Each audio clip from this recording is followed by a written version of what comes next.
Against the gods की episode 3 में। तो मैं हूँ मांगा एम्प्टी टाइम और आप एपिसोड की शुरुआत में यांग को मार पड़ने की वजह से थोड़ा सा कंफ्यूज हो गया था, लेकिन यांग तब भी कहता है मुझे भी नहीं पता जहर से क्यों नहीं मारा चे, लेकिन स्पष्ट रूप से बेहोश हो गया था, लेकिन किसी तरह वह उठा। यू लॉन्ग गुस्से में कहता है क्या आप मुझसे कह रहे हैं कि मैं यहाँ बैठूं और उस ट्रैश को जिया किंग यू से शादी करते हुए देखूं? यांग कहता है कृपया शांत हो जाओ भाई, हमारे पास अभी भी एक मौका है और वह अभी सड़क पर है, तो हम क्यों ना उसको किडनैप भी कर ले। यह मशवरा सुनकर यू लॉन्ग कहता है क्या आप पागल हैं? अगर यह इतना आसान होता तो क्या आपको लगता है कि मैं अब भी यहाँ होता? और चे कमजोर हो सकते हैं, लेकिन उनके दादा जियाओले एक 10th लेयर के स्पिरिट मिस्टिक कल्टिवेटर हैं, इसीलिए वह शहर में पियरलेस है। इसके अलावा उस ओल्ड बास्टर्ड के होने पर कौन जियाओचे के साथ कुछ भी करने की हिम्मत करेगा? यांग कहता है भाई आपको इतना निराश होने की जरूरत नहीं है। अगर हम इसे दूसरे एंगल से देखें, जिया किंग यू इस शहर की सबसे चमकीली और सबसे सुंदर लड़की है। भले ही वह उस जियाओचे से शादी करने वाली हो,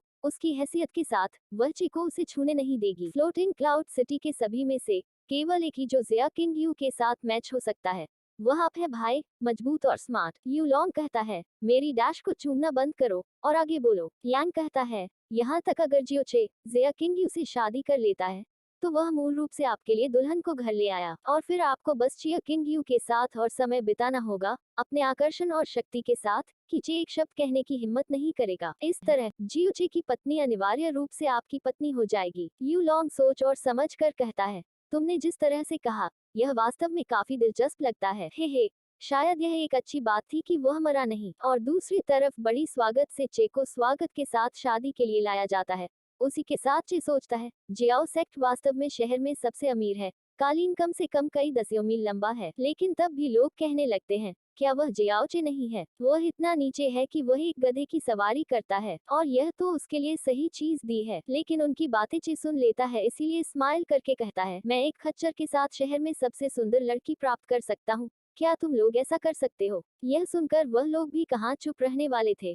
वह कहते हैं आप अभी भी कल्टिवेट नहीं कर सकते, तुम बेकार हो जियोचे। दूसरा कहता है एक vs एक करते हैं, मैं आपको आसानी से हरा सकता था अगर यह इस तथ्य के लिए नहीं होता कि आपके पास एक रिच फैमिली है और आप बस थोड़ा बेहतर दिखते हैं। चे कहता है अरे मुझे बहुत डर लग रहा है और गौजी एरदान कोई है जो मुझसे लड़ना चाहता है। उसी के साथ आवाज आती है कौन और क्या यह है और कौन मेरे यंग मास्टर पर हाथ रखने की हिम्मत करता है, तो उससे पहले हमसे भिड़ना होगा। लेकिन उन दोनों का मुंह का बात सुनकर उन सभी का फट जाती है कंध के मारे और वहाँ बड़ी वह तीनों उल्टियां करने लगते हैं। उसी के साथ उन दोनों को रुकने के लिए भी कहते हैं। चे धीमी आवाज में कहता है मैं अब 2 जिंदगियां जी चुका हूँ, क्या आपको लगता है कि मैं आप किसानों के साथ पेश आना नहीं जानता? और वह लोग उल्टी करते हुए कहते हैं हम इसे अब और नहीं करेंगे, कृपया अपना मुंह बंद करें। लेकिन जब चे घोड़ा से उतार रहा था तो कोई बहुत तेजी से आकर गले लगते हुए कहता है जीजा आप आखिरकार मेरे ऑफिशियल जीजा हैं। और उसका तगड़ा बॉडी देखकर चे उसे गले लगाने से रोकने के लिए कहता है, लेकिन वह कहाँ सुनने वाला था, गले लगा के चपटा कर देता है और वैसा ही हालत में कहता है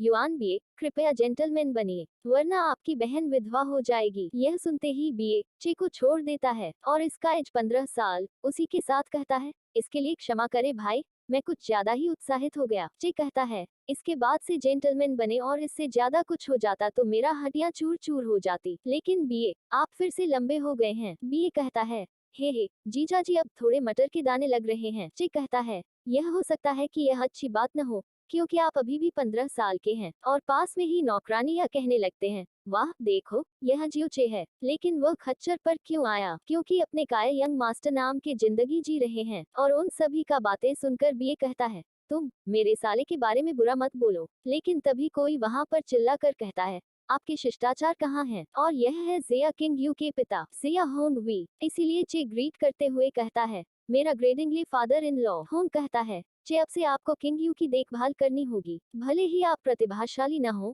आपके पिता जियाओ यंग मेरे लिए एक भाई की तरह थे, वह वास्तव में एक हीरो थे। और चूंकि आप जियाओ यंग के बेटे हैं, मैं कह सकता हूँ कि आप साधारण नहीं होंगे, इसीलिए मेरी बेटी का अच्छे से ध्यान रखना जैसा कि उन अफवाहों का है। अब तुम अंदर जाओ। चे कहता है हालांकि मैं अब बेकार हो सकता हूँ, लेकिन ड्रैगन गहरे समुद्र में छिप जाते हैं और एक दिन वे ऊपर उठेंगे, तब मैं उन सभी लोगों के सामने यह सिद्ध कर दूंगा कि वे गलत हैं।